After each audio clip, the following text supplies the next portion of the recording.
Did you know honey never spoils? Archaeologists have found pots of honey in ancient Egyptian tombs that are over 3,000 years old and still perfectly edible. Thanks to its low moisture content and acidic pH, honey's shelf life is practically eternal. And here's a heartwarming fact. Octopuses have 3 hearts, 2 for pumping blood to the gills and 1 for the rest of the body.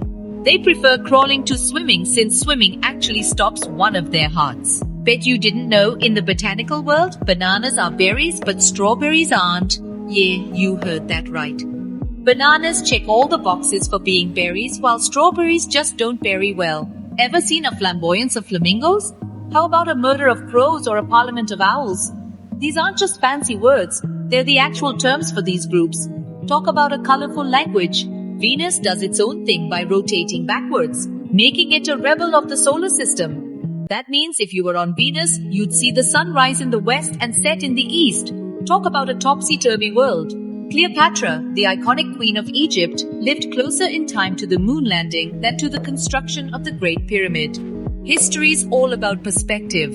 Feeling small? Well, consider this. There are more trees on Earth than stars in the Milky Way. Our planet is truly a lush green haven. Temperature can play tricks on the world's wonders. The Eiffel Tower, for instance, can stretch up to 15 centimeters taller during the summer heat. Parisians literally reach greater heights every summer.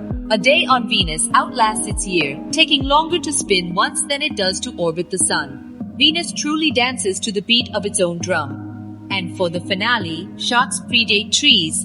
These ancient swimmers have been around for over 400 million years, giving them seniority over the leafy canopies that cover our lands today. So, which fact surprised you the most?